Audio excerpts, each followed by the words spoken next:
Hello दोस्तों, Jai Hind. Welcome back to a new video. तो आज हम लोग करने वाले हैं एयरफोर्स वाई ग्रुप के लिए रागा का प्रैक्टिस सेट। इससे पहले कई सारे प्रैक्टिस सेट्स कर चुके हैं, जो कि अगर आप लोगों ने नहीं देख रहे हैं तो जाके देख लेना। काफ़ी ज़्यादा इंपॉर्टेंट हैं आपके एग्ज़ाम के पॉइंट ऑफ व्यू से। और हम लोग अपने चैनल पर जीके के प्रैक्टिस सेट भी चला रहे हैं। जीके के इंपॉर्टेंट क्वेश्चंस रहते हैं उसमें, तो आप लोगों ने वो वाले नहीं देखे हैं तो उनको भी देख लेना। लिंक डिस्क्रिप्शन बॉक्स में मिल जाएगा। और इस क्लास की पीडीएफ आपको हमारे टेलीग्राम चैनल पर मिल जाती है। टेलीग्राम का लिंक मैंने डिस्क्रिप्शन बॉक्स में दे दिया है, तो टेलीग्राम को जाकर के ज्वाइन कर लेना। ठीक है, चलिए अब स्टार्ट करते हैं अपने प्रैक्टिस सेट को। सो देखिए, हम लोग अपने स्टार्ट करते हैं जीके के सेक्शन से। जीके में आपके एयरफोर्स वाई ग्रुप के एग्ज़ाम में 7 से 8 क्वेश्चंस आते हैं, जिसमें से आपका 7 से 8 क्वेश्चंस कंप्लीट बिल्कुल होने वाले हैं यहाँ से। ठीक है, तो यहाँ पे देखिए हमारे साथ क्वेश्चंस को हल करते हुए चलें और वीडियो के एंड में अपना स्कोर बताना है कि आपको आज आपने कितना स्कोर किया। तो देखिए यहाँ पे फर्स्ट क्वेश्चन है हमारे पास कि बिट्स BITS का अर्थ क्या होता है। तो बिट्स जो होता है मेनली एक बाइनरी डिजिट्स को कहते हैं। बिट्स बाइनरी डिजिट्स को क्या कहते हैं? बिट्स कहते हैं। तो ऑप्शन नंबर इसका फर्स्ट वाला हो जाएगा राइट आंसर। ठीक है, चलिए अब नेक्स्ट क्वेश्चन हम देखते हैं। काफ़ी इसमें हम अच्छा सीखेंगे। नेक्स्ट क्वेश्चन में काफ़ी ज़्यादा इंपॉर्टेंट क्वेश्चन भी है आपका हिस्ट्री के हिसाब से। तो यहाँ पे हमसे बोला जा रहा है कि बारडोली सत्याग्रह आंदोलन का नेतृत्व किसने किया था। तो जो बारडोली सत्याग्रह था, पहले तो हमें देखना पड़ेगा कि ये कब हुआ था। तो जो बारडोली सत्याग्रह है कब हुआ था, आप लोग इसको सॉल्व कर सकते हो। ठीक है, तो जो बारदौली सत्याग्रह था कब हुआ था, तो ये हुआ था 1928 में। अब कहाँ पर हुआ था, तो गुजरात में हुआ था बारदौली सत्याग्रह। ठीक है, गुजरात में हुआ था बारदौली सत्याग्रह। कब हुआ था? 1928 में हुआ था। ठीक है, फिर उसके बाद अगर हम बात करें कि यहाँ पर क्वेश्चन में बोल रहे हैं कि बारदौली सत्याग्रह आंदोलन का नेतृत्व किसने किया था, तो सरदार वल्लभ भाई पटेल के द्वारा इसका नेतृत्व किया गया था। काफ़ी इंपॉर्टेंट है, जो सरदार वल्लभ भाई पटेल थे उनके द्वारा इसका नेतृत्व किया गया था। और इसी के दौरान जो महिलाएं थीं उस सत्याग्रह में, उन्होंने सरदार वल्लभ भाई पटेल थे उनको सरदार की उपाधि से नवाजा था, उनको सरदार कहा था। ठीक है, इस वजह से ये सरदार कहे जाने लगे। उसके बाद देखिए, अगर हम सरदार वल्लभ भाई पटेल की बात करें तो इनके ऊपर एक प्रतिमा बनी हुई है। इनकी कौन सी बनी है? Statue of unity. तो स्टैचू ऑफ यूनिटी कहाँ पर बनी हुई है, ये क्वेश्चन कई बार एग्जाम में आता है। तो स्टैचू ऑफ यूनिटी आपकी बनी है गुजरात में। कहाँ पर बनी है? केवड़िया द्वीप पर, नर्मदा नदी पर बनी हुई है। इसकी आपसे हाइट पूछ ली जाती है कि हाइट कितनी है, तो हाइट इसकी है 182 मीटर। और इसके वास्तुकार आपसे पूछ लिए जाते हैं, तो वास्तुकार इसके हैं कौन? राम सुथार। राम सुथार। ठीक है, राम सुथार। चलिए अब नेक्स्ट क्वेश्चन है, काफ़ी ज़्यादा इंपॉर्टेंट क्वेश्चन ये वाला रहने वाला है, तो इसको अच्छे से देख लेना। जो मैंने डिटेल्स बता दी हैं सारी की सारी इंपॉर्टेंट है। उसके बाद नेक्स्ट क्वेश्चन हमारे पास यहाँ पे आ चुका है, इसको भी करने की कोशिश करें। देखिए यहाँ पे बोल रहे हैं कि भारत का राष्ट्रपति अपने पद पर पुनर्निर्वाचन के लिए कितनी बार खड़ा हो सकता है। जो भारत का राष्ट्रपति है वो अपने पद पर पुनर्निर्वाचन के लिए कितनी बार खड़ा हो सकता है। तो देखिए यहाँ पे क्वेश्चन है कि 1 बार, 2 बार, 3 बार या फिर चाहे जितनी बार। तो इसका आंसर क्या होगा? जो भारत का राष्ट्रपति होता है ना, वो भारत का जो राष्ट्रपति होता है वो कितनी बार खड़ा हो सकता है अपने पुनर्निर्वाचन के लिए। जैसे उसका चुनाव हो गया, उसके पुनर्निर्वाचन के लिए फिर से, जैसे उसका कार्यकाल ख़त्म हो गया है तो फिर से वह हो सकता है कि नहीं हो सकता है। तो मतलब कितनी बार हो सकता है, तो वो जितनी बार चाहे उतनी बार हो सकता है। तो इसका ऑप्शन नंबर डी वाला राइट आंसर हो जाएगा। ठीक है, लेकिन अब देखिए राष्ट्रपति के अभी वर्तमान में चल रहे हैं चुनाव, और जो कि हो चुके हैं। और जो अपनी राष्ट्रपति अभी नई बन चुकी हैं, कौन बनी है? द्रौपदी मुर्मू। कल ही उनका जो है निर्वाचन होने वाला था। इन्होंने अभी शपथ धारण नहीं की है मेरे हिसाब से शायद। तो जो अपने राष्ट्रपति है उससे क्वेश्चन बनने की संभावनाएं हैं। आपसे क्वेश्चन क्या पूछ लिया जा सकता है कि राष्ट्रपति अपने भारत के संविधान की किस अनुच्छेद में है, या फिर क्षमादान की शक्ति उसके द्वारा किस में दी जाती है, किस अनुच्छेद में। या फिर आपसे पूछ लिया जा सकता है कि राष्ट्रपति शासन किस अनुच्छेद में है।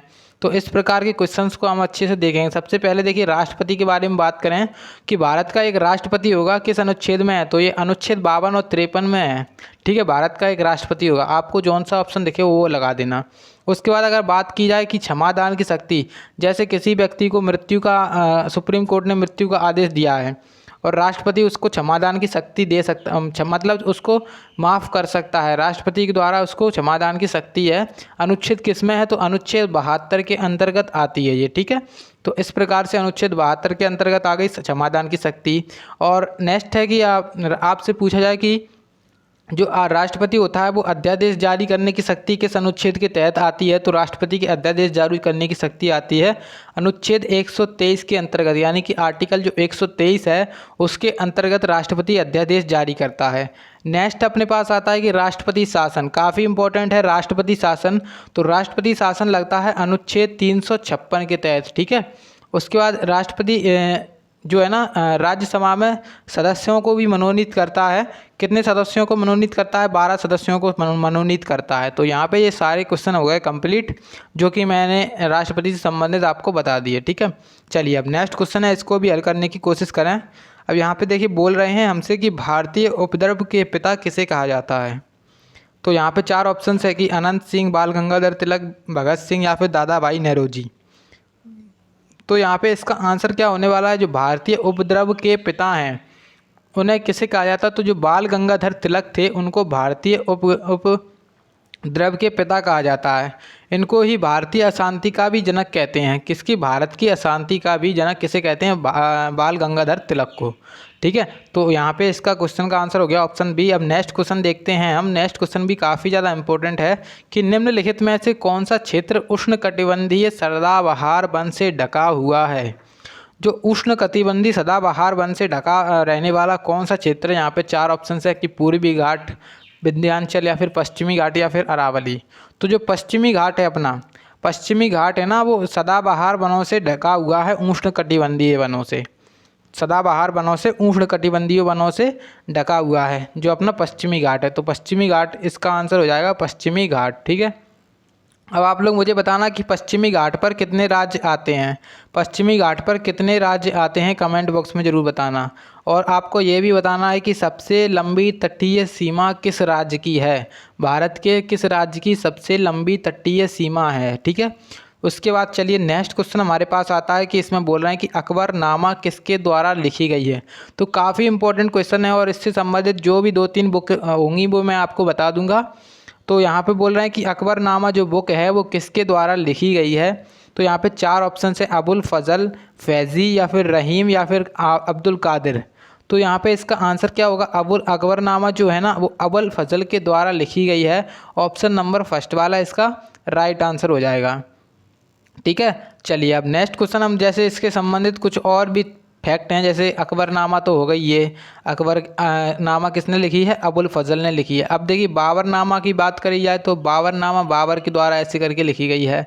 और एक आपसे बुक पूछ ली जाती है चाणक्य, चाणक्य की बुक कौन सी है? वो अर्थशास्त्र है, ठीक है, अर्थशास्त्र, अर्थशास्त्र। और कालिदास की कई सारी बुक्स हैं जैसे मेघदूतम, कुमार संभवम, ये सारी कालिदास की बुक्स हैं। इनके ऊपर मैं आज एक सेपरेट वीडियो बनाऊंगा जीके की, जिसमें आपकी सारी की सारी जो है ना बिल्कुल बुक्स कंप्लीट होने वाली हैं और जिनसे आपका क्वेश्चन बनता ही बनता है हर बार एग्जाम में, तो उनको ज़रूर देख लेना। चलिए अब नेक्स्ट क्वेश्चन है, काफ़ी अच्छा क्वेश्चन है, इसको भी देखते हैं, इसको सॉल्व करने की कोशिश करें। तो देखिए यहाँ पे हमसे बोला जा रहा है कि ILO का सही विस्तार निम्नलिखित में से क्या है। तो जो ILO है ना उसका फुल फॉर्म हमसे पूछा गया है कि इसमें से सही फुल फॉर्म इसका क्या है।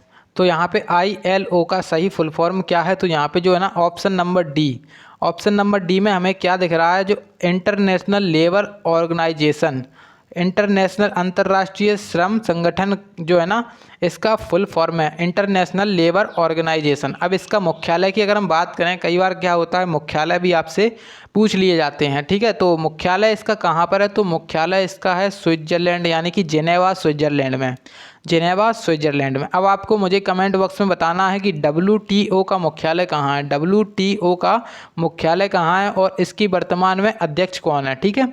चलिए यहाँ पर अब हो चुके हैं हमारे जीके के क्वेश्चंस कंप्लीट। अब हम अपने मैथ और रीजनिंग के क्वेश्चंस की तरफ बढ़ते हैं। तो देखिए यहाँ पर अब आ चुके हैं हमारे मैथ और रीजनिंग के क्वेश्चंस। मैथ और रीजनिंग के क्वेश्चन आपके काफ़ी ज़्यादा अच्छे रहने वाले हैं, तो इनको पूरा एंड तक वॉच करना है आपको सबसे पहले तो, और इसको मेरे साथ सॉल्व करते हुए चलें, काफ़ी ज़्यादा हेल्पफुल साबित रहेगी आपके लिए, ठीक है। तो देखिए अब हम इसको सॉल्व करने की यहाँ पे हमसे पहले तो ये दिया गया है, इसमें डिवाइड देना है इस चीज़ का, और इसका सरल करके मान निकालना है। तो सबसे पहले तो आपको पता होना चाहिए कि ये क्या चीज़ है।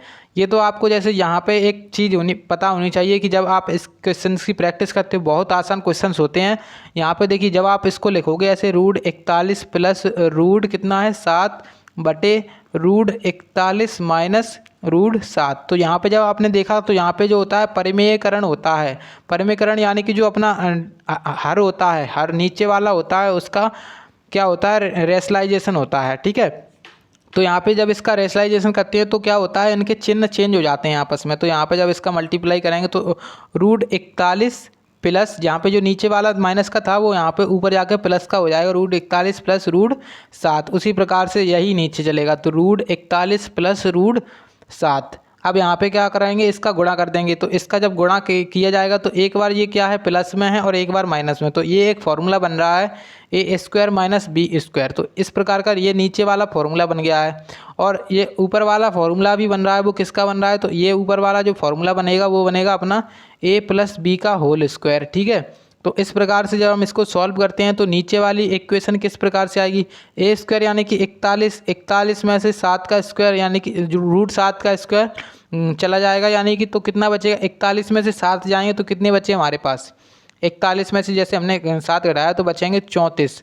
उसके बाद हमने देखा कि यहाँ पर जब हमने देखा कि इसका स्क्वायर बनेगा, मतलब ये अपना होल स्क्वायर वाला फॉर्मूला बनेगा ऊपर, तो उसका फॉर्मूला क्या होता है, a² यानी कि √41 का स्क्वायर, उसके बाद प्लस √7 का square, b² a² plus b² plus 2ab यानी कि √41 इंटू रूट कितना हो जाएगा 7, तो 2 इंटू √41 इंटू √7। तो इस प्रकार से ये हो जाएगा। अब इसको सॉल्व करेंगे जब इक्वेशन को, तो 41 का 41 हो जाएगा, प्लस 7 रहेगा, और यहाँ पर प्लस 2 इंटू √41 और √7 का जब मल्टीप्लाई करेंगे तो हमारे पास क्या सिचुएशन आ जाएगी, तो √41 और √7 का मल्टीप्लाई किया तो 287 आ जाएगा, यानी कि 287। और बटे में हमारे पास कितना है, बटे में हमारे पास है 34। अब जब इनको ऐड किया तो कितना आया, 41 और 7 हो जाएंगे हमारे पास कितने, तो जैसे हमने इसको ऐड किया तो 48 हो जाएंगे, 48 और यहाँ पे 2 हैं, तो देखिए 2 हमने ले लिया कॉमन। उसके बाद यहाँ पे बचेगा 24 प्लस यहाँ पे बचेगा 287 जो कि रूट के अंदर है, और बटे में कितना है 34 है। तो 2 से यहाँ पे जब काट देंगे तो 17 बार चला जाएगा, तो जो हमारा टोटल फाइनली आंसर आएगा तो आएगा आंसर 24 प्लस रूट के अंदर 287/17। 24 प्लस रूट के अंदर 287/17 ऑप्शन नंबर फर्स्ट वाले में मुझे दिख रहा है, तो यही हमारा हो जाएगा राइट आंसर इस क्वेश्चन का। ठीक है, चलिए अब नेक्स्ट क्वेश्चन देखते हैं, इसको भी सॉल्व करने की कोशिश करें। काफ़ी अच्छा क्वेश्चन है, ऐसे क्वेश्चन बनते हैं आपके एग्जाम में। तो देखिए यहाँ पे हमसे बोल रहे हैं कि मुकेश तथा दिनेश किसी काम को मिलकर कितने दिनों में कर रहे हैं, 120 दिनों में, और मुकेश अकेला किसी काम को कर रहा है कितने दिनों में, 150 दिनों में। तो दिनेश अकेला उस काम को कितने दिनों में करेगा। तो देखिए जब भी ऐसा कोई क्वेश्चन आए तो आपको क्या करना है, जब जैसे देखिए हमने देखा कि मुकेश और दिनेश दोनों मिलकर कितने दिनों में कर रहे हैं, तो 120 दिनों में कर रहे हैं। लेकिन मुकेश अकेला कितने दिनों में कर रहा है, तो मुकेश अकेला कर रहा है 150 दिनों में। तो यहाँ पे जब हम इसका एलसीएम लेते हैं सबसे पहले, तो इस एलसीएम आएगा 600। उसके बाद इनकी एफिशिएंसी निकाल लेंगे, क्षमता निकाल लेंगे। तो यहाँ पे जब एफिशिएंसी निकालेंगे तो इसका 120 का भाग देंगे इसमें 600 में, तो कितने बार जाएगा, तो 5 बार जाएगा। और यहाँ पर जाएगा कितने बार, 4 बार। आप देख सकते हो आप लोग कि जब ये दोनों मिलकर काम कर रहे थे तो 5 काम हो रहे थे एक बार में, और जब ये अकेला कर रहा है तो 1 काम हो रहा है। मतलब जो दिनेश की एफिशिएंसी है कितनी आएगी, तो दिनेश की एफिशिएंसी आएगी अपनी 1, क्योंकि 5 में से 4 घटा देंगे तो 1 आएगी। अब हमसे क्या पूछ रहे हैं, तो दिनेश अकेला उस काम को कितने दिनों में करेगा। यहाँ पे हमने टोटल इसका एलसीएम लेके क्या माना था, टोटल जो है ना काम, मतलब ये 600 काम है, और इसकी क्षमता कितनी है दिनेश की क्षमता है 1 काम 1 दिन में। तो देखिए 1 का भाग दे देंगे तो आंसर आ जाएगा 600 दिन में। मतलब जो दिनेश है वो उस काम को कितने दिनों में करेगा, 600 दिन में। ऑप्शन नंबर डी वाला इसका राइट आंसर हो जाएगा। चलिए अब नेक्स्ट क्वेश्चन देखते हैं, इसको भी सॉल्व करने की कोशिश करने मेरे साथ, और यहाँ पे काफ़ी अच्छा क्वेश्चन है। तो देखिए यहाँ पे बोल रहे हैं कि मोहन एक वस्तु को 30% की छूट पर खरीदता है तथा इसे श्याम को 20% के लाभ पर बेचता है। यदि अंकित मूल्य जिस पर श्याम ने वस्तु खरीदी है उनके बीच का अनुपात क्या होगा। देखिए तो सबसे पहले हम तो क्या निकालेंगे कि मोहन एक वस्तु को 30% की छूट पर खरीदता है। ठीक है, 30% की छूट खरीदी। तो मान लो जैसे किसी वस्तु का है अंकित मूल्य कितना 100, उसको मोहन ने कितने पर खरीदा है 70 रुपये में, और इसे श्याम को 20% के लाभ पर, यानी कि 70 में खरीदी चीज़ है उसको 20% का लाभ यानी कि 120, यानी कि कितने में बेचेगा। तो यहाँ पे हो जाएगा 12 सत्ते 84, मतलब उसको बेचा है 84 में।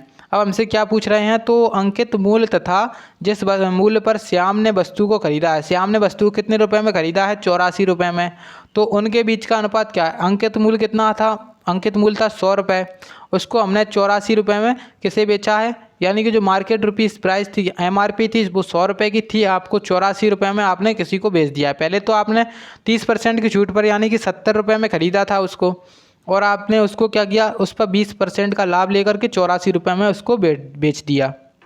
तो हमसे अब बोल रहे हैं कि अंकित मूल्य तथा जिस मूल्य पर श्याम ने वस्तु को खरीदा है तो उसका अनुपात निकालिए। तो अंकित मूल्य अपना 100 है, और जो अपना श्याम ने खरीदी है वो कितने में खरीदी है 84 रुपये में। तो इनका अनुपात निकालें तो यहाँ पे जब डिवाइड करेंगे तो 50 बार जाएगा, 2 से जाएंगे तो 2 चौके 8, 2 दूनी 4, फिर से काटेंगे तो 21, और यहाँ पे बचेगा 25। तो 25:21 यहाँ पे राइट आंसर हो जाएगा। ऑप्शन नंबर फर्स्ट वाला इसका हो जाएगा बिल्कुल राइट आंसर। चलिए अब नेक्स्ट क्वेश्चन देखते हैं। ये क्वेश्चन अच्छा है काफ़ी ज़्यादा, और आपसे यहाँ पे क्या बोला जा रहा है, तो यहाँ पे अनुपात और समानुपात चैप्टर से क्वेश्चन है, क्वेश्चन बनता है बिल्कुल आप मान के चलें चैप्टर से। देखिए यहाँ पे हमसे बोल रहे हैं कि दो संख्याओं का अनुपात कितना है, 11:14 है। यदि उनका अंतर 51 है तो सबसे छोटी संख्या क्या है।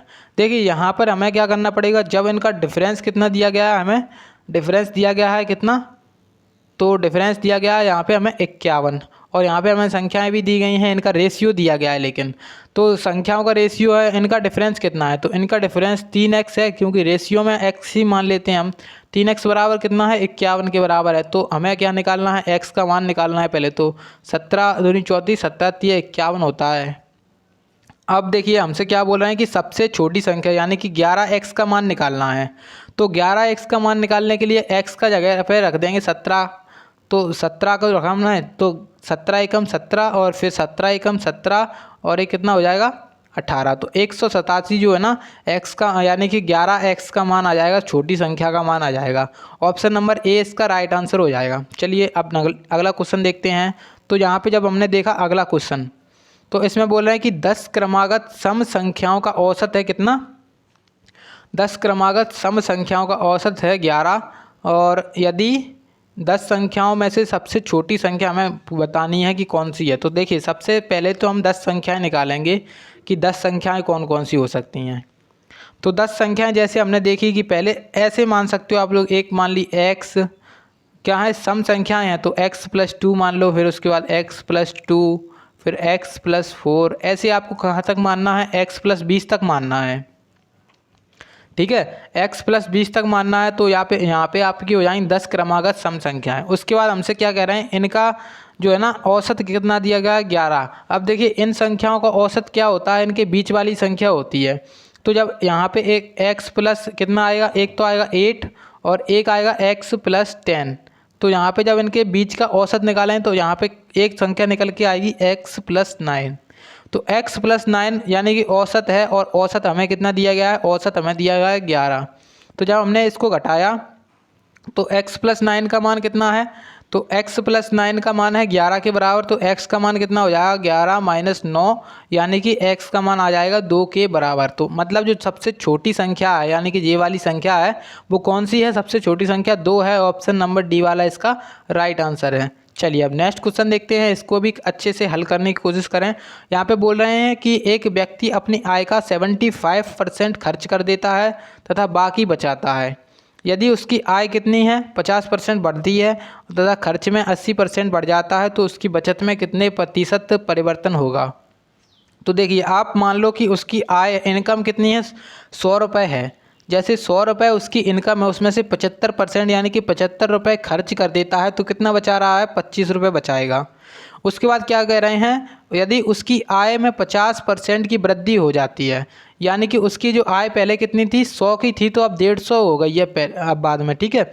तथा खर्च में 80% की वृद्धि, यानी कि जो है ना 75 का खर्च था, अब कितने का हो जाएगा, तो 75 का 180% निकाल लेंगे, तो 180% ऑफ 75। तो जहाँ पे जब हमने इसको काटा 25 थी 75, 25 चौके 100, 4 से काटेंगे तो 4 चौके 16 और 4 पंजे 20, तो 45 थी 135। तो इस प्रकार से यहाँ पे ये आया है। अब देखिए यहाँ पे अपनी आय कितनी है, 150 है, और खर्चा कितना है, 135 है। तो मतलब कितना बचाएंगे आप लोग, 15 बचाएंगे कि नहीं बचाएंगे। और पहले कितना बचा रहे थे, 25 बचा रहे थे। तो यहाँ पर आपको पता चल गया होगा कि हानि हुई है, तो दो ऑप्शन हमारे वैसे चले जाएंगे हाँ लाभ वाले, यानी कि वृद्धि वाले। तो देखिए पहले चीज़ थी आपकी 25 में, और आप अब हो गई है 15 में। तो 15 कितने का हानि हुई है, तो आपको 10 की हानि हुई है, ठीक है। 10 की हानि हुई है, कितने पर हुई है, 25 की चीज़ थी पहले जो ओरिजिनल होती है उस पर हमें होता है। फिर उसके बाद यहाँ पे जब इसका परसेंट निकालते हैं तो 100 का मल्टीप्लाई कर देते तो यहाँ पे चला जाएगा 25 चौके 100। अब 40% क्या आ जाएगी, कमी आ जाएगी। 40% कमी हो गई है उसकी, किसमें, उसकी बचत में कितने परसेंट परिवर्तन हुआ, तो उसकी बचत में 40% की कमी हो गई है। ऑप्शन नंबर फर्स्ट वाला राइट आंसर है। चलिए अब नेक्स्ट क्वेश्चन देखते हैं। ये क्वेश्चन काफ़ी अच्छा है कि एक महाविद्यालय में 40% छात्र स्नातक हैं, यानी कि ग्रेजुएट हैं। एक यूनिवर्सिटी आपको दी गई है, महाविद्यालय दिया गया है आपको, और इसमें बताना है कि 40% छात्र जो हैं स्नातक हैं। यदि स्नातक छात्रों की संख्या 7000 है तो महाविद्यालय में टोटल छात्र क्या हैं। तो देखिए ऐसा कोई क्वेश्चन आए, परसेंटेज चैप्टर है, क्वेश्चन आ सकता है आपका। यहाँ पे आपको 40% दिया गया है छात्र ग्रेजुएट, तो एक्स मान लो आप लोग टोटल, एक्स का 40% कितने के बराबर हो जाएगा, 7000 के बराबर, क्योंकि यहाँ पर भी स्नातकों की संख्या दी गई है। तो एक्स का 40% बराबर 7000 के, ठीक है। उसके बाद हमने जब इसको काटा तो इस प्रकार से देखिए, जब 7 से काटेंगे तो 4 एकम 4, 4 सत्ते 28, और कितना बचा, 4 पंजे 20 और 0। अब इस प्रकार से x का मान कितना आ जाएगा, 17500। तो x का मान आ गया 17500, ऑप्शन नंबर सी वाला इसका राइट आंसर है। चलिए अब नेक्स्ट क्वेश्चन देखते हैं। काफ़ी अच्छा क्वेश्चन है ये चैप्टर, ऐसा चैप्टर है यहाँ से आपका 101% क्वेश्चन बनेगा। या तो आपका दिशा और दिशा वाले से बनेगा, यानी कि जो आपने दूरी और चाल दूरी समय वाला चैप्टर है वहाँ से बन सकता है, या फिर आपका रेलगाड़ी वाला चैप्टर हो गया वहाँ से बन सकता है। तो देखिए यहाँ पे हमसे बोल रहे हैं कि जतिन 5 किलोमीटर प्रति घंटे की गति से एक स्थान तक जाता है तथा 10 किलोमीटर प्रति घंटे की गति से वापस आता है। उसकी औसत गति बताइए। तो औसत गति का एक फॉर्मूला होता है जो मैं कई बार आपको बता चुका हूँ, फिर से बता रहा हूँ। तो जो औसत गति का फॉर्मूला होता है वो क्या होता है कि 2x y बटे x प्लस वाई। देखिए x हो जाएगा अपनी पहली गति यानी कि 5, वाई हो जाएगा अपनी दूसरी गति यानी कि 10। तो x प्लस 2xy यानी कि 2 × 5 × 10 अपॉन कितना x plus y. x plus y कितना हो जाएगा, 5 और 10 को हो जाएंगे 15, ठीक है। 5 से यहाँ पे काट देंगे, 3 बार चला जाएगा, 5 3 15। अब यहाँ पे बचा 20/3। तो 20/3 को जब हमने डिवाइड किया इस प्रकार से, तो यहाँ पे देखिए कितने बार जाएगा, तो 3 छिंगे 18 पॉइंट लगा देंगे, फिर से जाएगा 3 छिंगे 18, 3 छिंगे 18, ऐसे चलता जाएगा। मतलब इसको इन्होंने बढ़ा दिया है, क्या कर दिया है, 6.67। तो यहाँ पे ये तो ऑप्शन हो नहीं सकता, ये भी नहीं हो सकता, ये भी नहीं हो सकता, क्योंकि कम है ये। तो 6.67 हो गया है, ऑप्शन नंबर सी वाला इसका राइट आंसर, ठीक है। चलिए अब नेक्स्ट क्वेश्चन देखते हैं। अपने रीजनिंग के क्वेश्चन से स्टार्ट हो चुके हैं, तो इनको क्वेश्चंस को हल करने की कोशिश करें। काफ़ी अच्छे क्वेश्चंस आते हैं आपके एग्जाम में, अच्छे लेवल के क्वेश्चन आते हैं आपके एग्जाम में, ठीक है। तो देखिए, और जो यहाँ पे आपके 14 से 15 क्वेश्चंस आते हैं, बिल्कुल आप लोग मान के चलें रीजनिंग के क्वेश्चन आपके बहुत ज़्यादा क्वेश्चन आते हैं रागा के सेट में। देखिए यहाँ पे हमसे फर्स्ट क्वेश्चन में बोल रहे हैं कि जॉन ने कहा है कि सोरेन मेरी दादी के इकलौते बेटे की बेटी है। तो सोरेन जॉन से किस प्रकार से संबंधित है। जैसे सोरेन जॉर्ज कह रहा है, जॉन कह रहा है अपना, जॉन क्या कह रहा है, सोरेन इनकी दादी यानी कि इनके पिता की माता जी, पिता के माता जी यानी कि दादी के इकलौते बेटे यानी कि इनके पिताजी, इनके पिताजी की इकलौती बेटी की बेटी हैं। तो जी जैसे सोरेन के बारे में बताया कि सोरेन मेरी दादी के इकलौते बेटे की बेटी है, ठीक है। तो पिता के बेटी यानी कि यहाँ पे इनकी बहन हो जाएगी, कौन हो जाएगी, सोरेन। अब हमसे क्या पूछ रहे हैं, सोरेन जॉन से कैसे संबंधित है, तो सोरेन है जॉन की बहन। ऑप्शन नंबर फर्स्ट वाला ही राइट आंसर हो जाएगा इसका, ठीक है। चलिए अब नेक्स्ट क्वेश्चन देखते हैं, काफ़ी इसको भी अच्छे से हल करने की कोशिश करें। तो इसमें आपको मेनली क्या पता होना चाहिए, इंग्लिश पता होनी चाहिए, इंग्लिश। तो यहाँ पे जब लॉइन होता है उसको रोअर कहते हैं, और आउल को क्या कहेंगे। जैसे आपका लॉइन होता है वो दहाड़ता है, उसको इंग्लिश में कहते हैं रोअर, रोअर कहते हैं इंग्लिश में। तो जो अपना उल्लू होता है वो किस प्रकार की आवाज़ निकालता है, तो उल्लू को जो आवाज़ निकालता है उसको अंग्रेजी में कहा जाता है हूट, HOOT, ठीक है। तो HOOT ऑप्शन नंबर सी वाला राइट आंसर है इसका। चलिए अब नेक्स्ट क्वेश्चन देखते हैं कि यहाँ पे इन्होंने लिखा है कि स्टूडेंट के लिए इन्होंने ये कोड वर्ड लिखा है, तो ये टीचर के लिए हमसे पूछ रहे हैं कि क्या कोड वर्ड होगा। तो देखिए स्टूडेंट को सबसे पहले हमें लिखना है STUDENT, स्टूडेंट को हमने लिखा। उसके बाद यहाँ पे हमने क्या लिखा कि N, इसको लिख रहे हैं, इसको V, फिर P, फिर F, फिर Z, फिर P, फिर O। देखिए हमने इसको जैसे ही लिखा, फिर हमें क्या समझना है कि इसमें क्या हो रहा है, वो लॉजिक देखते हैं।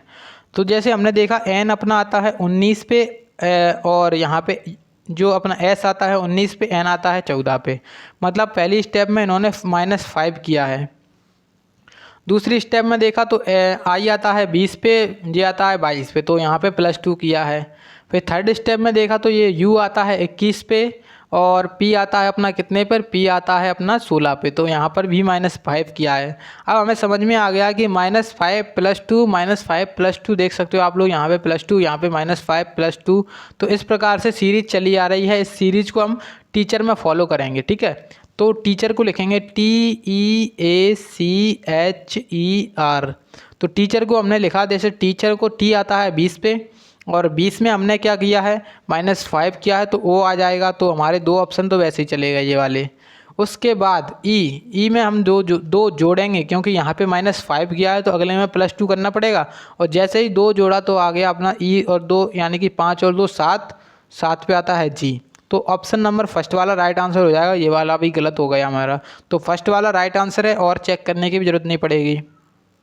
चलिए अब नेक्स्ट क्वेश्चन देखते हैं, और इसको सॉल्व करने की, ये काफ़ी सरल क्वेश्चन है और आप सभी को पता होगा इसके बारे में। तो यहाँ पे मेनली क्या जीके से संबंधित पूछा गया है, इसमें बताने वाला कुछ है नहीं। जैसे यहाँ पे बिहार से संबंधित, यहाँ पे पटना दिया गया है, तो गुजरात से संबंधित क्या है, तो देखिए बिहार की राजधानी है पटना, तो उसी प्रकार से गुजरात की राजधानी गांधीनगर है, ठीक है।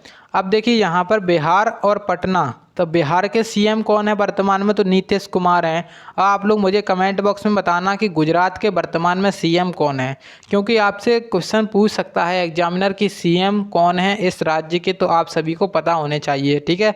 तो गुजरात के CM आप लोग कमेंट बॉक्स में बताना। उसके बाद चलिए नेक्स्ट क्वेश्चन देखते हैं। तो नेक्स्ट क्वेश्चन काफ़ी ज़्यादा अच्छा क्वेश्चन है, इसको भी कोड वर्ड की तरह लिखा गया है यहाँ पे, और इसको सॉल्व करने की कोशिश करना मेरे साथ। यहाँ पे देखिए कॉइल को इन्होंने क्या लिखा है, ये लिखा है, और पुलिस को ये लिखा है, तो प्राइस को क्या लिखेंगे। देखिए कॉइल COIL, तो कॉइल आता है, यानी कि C आता है अपना 3 पे, ये आता है 15 पे, ये आता है 9 पे, और ये आता है अपना 12 पे। तो इसी प्रकार से आप सभी को याद होने चाहिए इनके नंबर, जैसे आप लोगों को पता याद होने चाहिए, बिल्कुल मुँह जुबानी याद होने चाहिए। जैसे C 3 पे, O 15 पे, I 9 पे, L 12 पे, इस प्रकार से, तभी आप लोग क्या है अच्छा परफॉर्मेंस दे पाओगे। देखिए यहाँ पर तो क्या किया है, इनके नंबर्स को लिख दिया है और कुछ नहीं किया है। तो उसी प्रकार से हम प्राइस के भी नंबर्स को लिखेंगे, तो PRICE। तो प्राइस के नंबर्स को लिखा, तो हम जैसे ये आता है 16, फिर ये 18 पे आएगा, ये 9 पे आएगा, ये 3 पे आएगा, ये 5 पे आएगा। तो 16 18 9 35, 16 18 935, एक ही ऑप्शन दिख रहा है यहाँ पे, ऑप्शन नंबर ये कौन सा, C वाला इसका राइट आंसर है। चलिए उसके बाद नेक्स्ट क्वेश्चन देखते हैं, और यहाँ पर हमें क्या करना है, मेनली हमें जो है ना चिन्ह लगाने हैं कि कौन सा चिन्ह से हमारा जो इक्वेशन है वो सही हो जाएगा। तो जब आपके सामने ऐसा कोई क्वेश्चन आए, तो जब आप लोग इसकी बहुत ज़्यादा प्रैक्टिस करके गए हो तो पहले उठा लेना इस क्वेश्चन को, नहीं तो आपको इस क्वेश्चन को सबसे लास्ट के लिए छोड़ देना है, क्योंकि देखिए इसमें आपको सारे के सारे ऑप्शंस रख के चेक करने पड़ते हैं, ठीक है। तो देखिए हमने उठाया ऑप्शन नंबर अपना D, क्योंकि आंसर यहाँ पे D ही रहने वाला है मेरे ख्याल से शायद। तो देखिए हमने जैसे ऑप्शन D वाला उठाया, तो यहाँ पर जब हमें 133 लेकर आना है, तो 133 हम कैसे लेकर आएंगे, तो हमें गुणा तो करना पड़ेगा। कोई बड़ी संख्या तो लेकर आनी पड़ेगी। तो यहाँ पर जैसे हमने फर्स्ट और इसमें देखा गुणा है दोनों में, तो मतलब हमारे दो ऑप्शन तो चले ही जाएंगे वैसे ही, क्योंकि देखिए यहाँ पे डिवाइड प्लस डिवाइड माइनस है और प्लस डिवाइड माइनस, इनका कुछ भी कर लें अगर गुणा नहीं करेंगे तो 133 नहीं आएगा। तो मतलब ये दो ऑप्शन हमारे चले गए। अब हमारे पास दो ऑप्शन बचे, इनमें से हमें चेक करना है। तो जैसे हमने पहले फर्स्ट ऑप्शन उठाया तो 25 गुणा 5 माइनस 17 डिवाइड बाई 9। तो देखिए यहाँ पे 17 में डिवाइड नहीं जा रहा है 9 का, तो इसको छोड़ो ऑप्शन को। अब इसको ऑप्शन को उठा के देखो पहले, तो देखिए 25 गुणा 5 और प्लस 17 माइनस 9। देखिए यहाँ पर 25 और पंजे होता है 125 और प्लस 17 में से 9 जाएगा, कितना बचेगा? 17 में से 9 जाएगा तो 6, 17 में से 9 जाएगा तो कितना बचेगा? तो जैसे 17 में से हमने 9 घटाया, 17 में से 9 जाएगा तो कितना बचेगा? तो यहाँ पे 7 में से, तो इस प्रकार से हम जब इस ऑप्शन को चेक करके देख लेते तो 25 पंजे 125 हो गया, प्लस 17 हो गया था और प्लस माइनस उसमें 9 करना। तो 25 में से पहले तो 100, या फिर तो आप लोग इसको ऐड कर सकते हो 25 और 17 को, या फिर इसमें से पहले घटा लो इसको। तो जब हमने इसमें घटाएंगे तो हमारे पास 8 बचेंगे और 25 और 125 और 8 हो जाएंगे हमारे पास 133। 133 ऑप्शन नंबर मतलब ये मिल रहा है इक्वल टू में, मतलब ऑप्शन नंबर डी वाला हो जाएगा बिल्कुल राइट आंसर।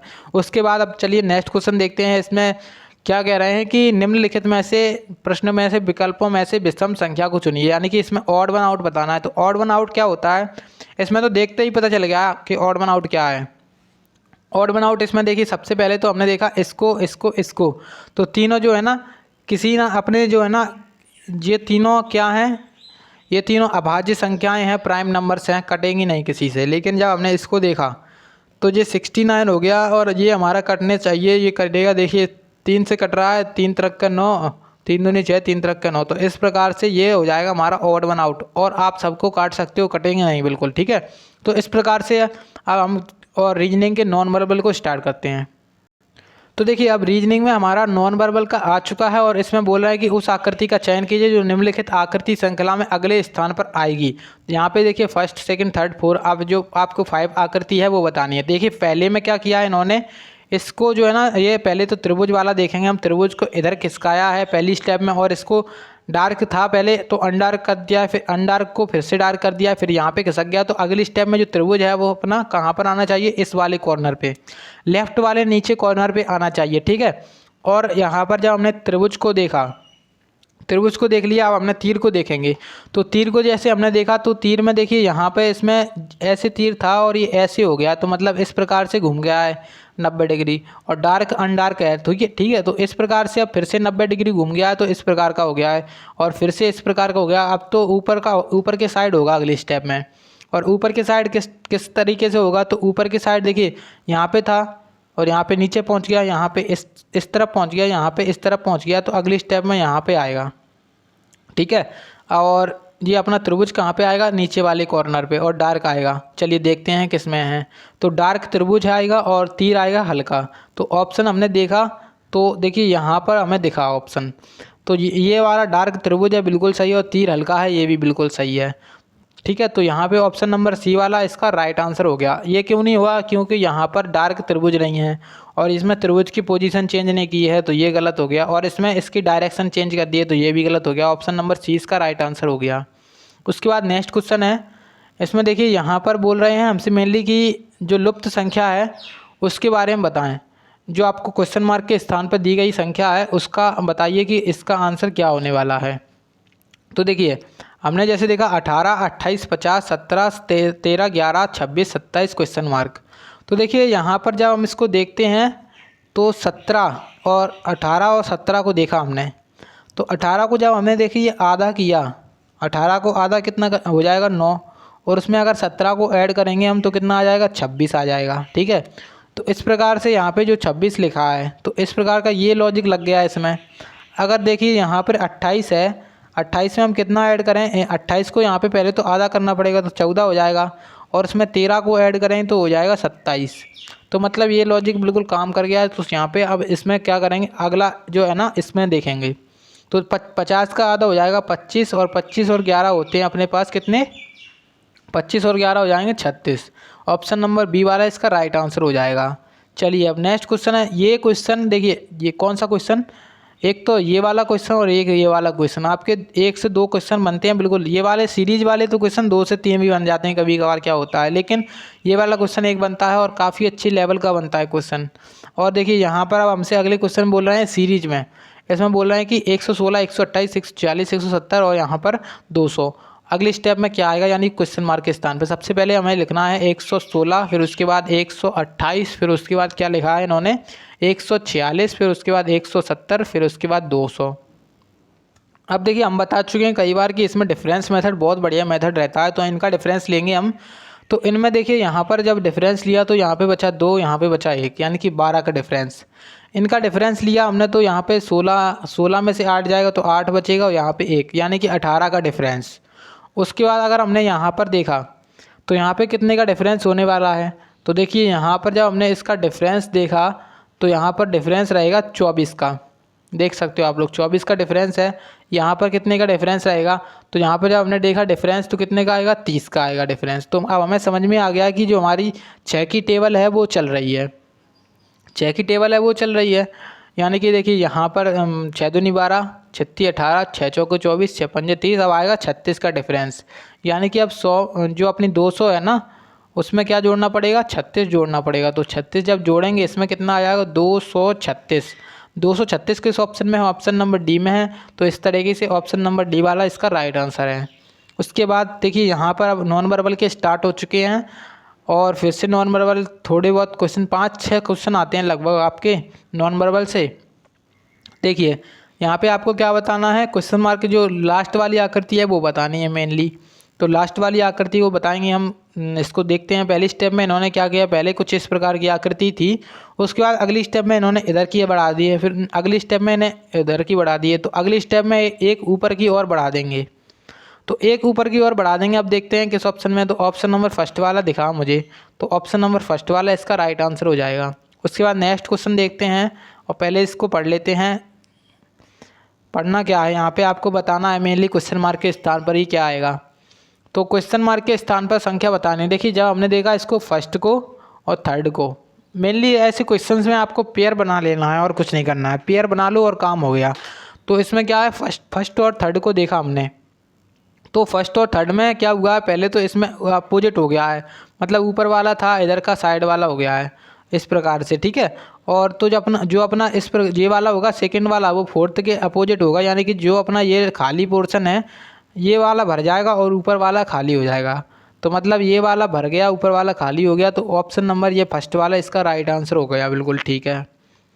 चलिए अब नेक्स्ट क्वेश्चन देखते हैं और इसमें क्वेश्चन में आप लोग भी इसको सॉल्व करने की कोशिश करें। और देखिए यहाँ पर हमसे कह रहे हैं कि जो फर्स्ट है, सेकंड है, थर्ड है। तो यहाँ पर जब हमने फर्स्ट को सेकंड से मैच किया तो यहाँ पर जब पहली आकृति थी उसमें बीच में इन्होंने इस प्रकार से लगा दिया है, और जो दूसरी आकृति है तो उसमें भी अब इस प्रकार से लगाएंगे बीच में।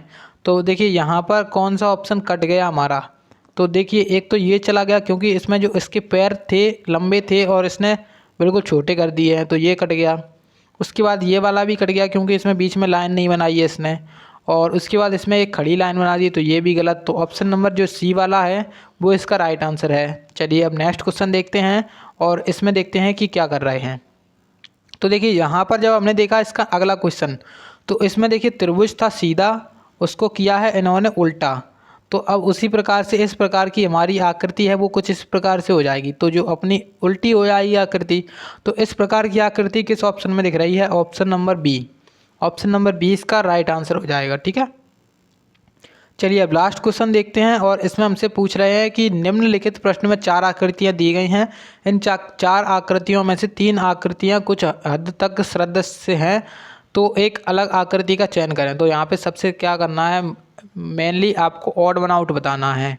तो ऑड वन आउट में देखिए यहाँ पर जब हमने देखा तो इनमें देखेंगे हम कि इसमें क्या है लॉजिक। तो देखिए यहाँ पर इसका जो ऑड वन आउट है वो हो जाएगा ये वाला, क्योंकि देखिए यहाँ पर जो ऑड वन आउट है ये इसलिए हुआ क्योंकि देखिए जो अपना सर्किल है अंदर वाला और डार्क साइडेड, उसके ऊपर 4 रेखाएं बनी हुई हैं, रेखाओं से आकृति बनी हुई है। और यहाँ पर भी त्रिभुज में भी रेखाएं आएंगी, 3 मिलेंगी, 3 लाइनें आएंगी, और इसमें भी। लेकिन सर्किल में क्या है, उसमें कोई छोर नहीं है इसका, तो यहाँ पे जो ऑप्शन बी है इसका ऑड वन आउट यही हो जाएगा। तो आज के सारे क्वेश्चंस हमारे कंप्लीट हो चुके हैं। आशा है कि आप लोगों को वीडियो अच्छी लगी होगी। अगर वीडियो अच्छी लगी हो तो प्लीज़ वीडियो को लाइक करना, दोस्तों के साथ शेयर करके बेल आइकन को प्रेस करके सब्सक्राइब करके नोटिफिकेशन को जरूर से ऑन कर लेना। वीडियो लाइक करके शेयर कर देना। चलिए मिलते हैं अगले वीडियो में, तब तक के लिए जय हिंद जय भारत।